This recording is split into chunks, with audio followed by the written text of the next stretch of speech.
So we have different constructs around the 60s, and when you talk about leading-edge baby boomers, you're talking about the 60s in many different ways. It was a time of racial integration under the great spirit of Martin Luther King, landing on the moon in 1969, the birth of the environmental movement in 1970, and of course modern feminism. Now that can be represented by a variety of images. Let's take one song. One song that happens, in my judgment, to be the signature song for the baby boomers. One that if you had to pick one that said how they feel about life to your great economic advantage, here's the song, but let's listen to that song played through technology.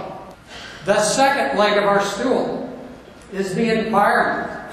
And it's the changing in environmental events around a generation through life. The thought being that if the baby boomers were born beginning, let's say, in 1925, all 78 million of them, and the birthing was over by about 1945, they wouldn't have grown up with television, for example. They wouldn't have grown up with the transistor radio. The third leg of our stool, and the one that I'm going to be spending the most time on, is life stage.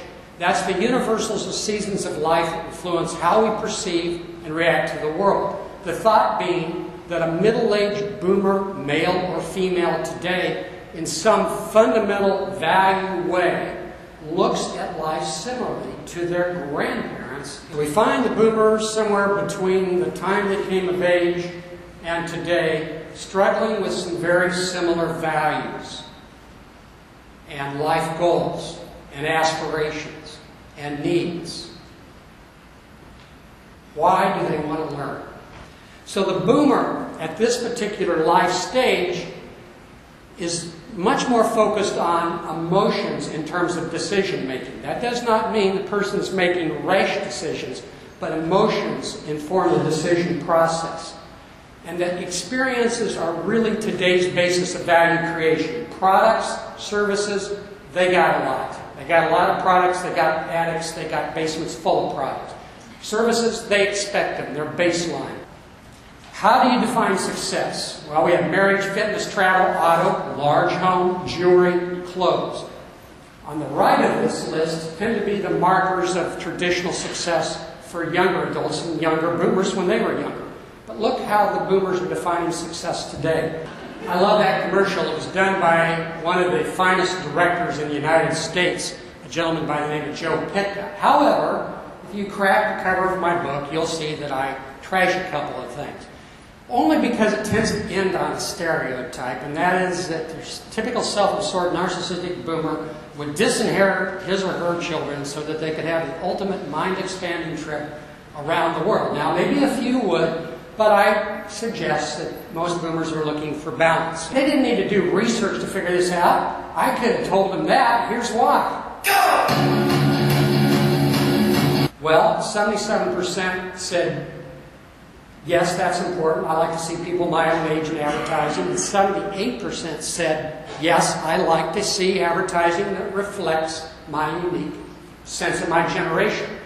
That segment represents 13,680,000. Probably enough to take care of all of your businesses and then some. The boomer future. That's what all of you are interested in. Where are they going? How can I make money with where they're going? For this conference, I put together what I consider to be the 5 megatrends that will influence almost every industry, but in particular yours. First major trend, and it's a word I coined, omni-organic. What do we mean by that? Well, first of all, if you haven't noticed, there's been a huge growth in organic foods. Remember, organic foods used to be offered at a little dusty, dirty corner markets where you could practically find nothing very fresh, and some things you wondered where they've been. And we know that boomers are very interested in health and fitness. 82% want to keep a healthy, active lifestyle, and the goal is to have more energy. But only 16% are satisfied with their energy level. That's going to be an opportunity for all of you. I'm still running against the wind.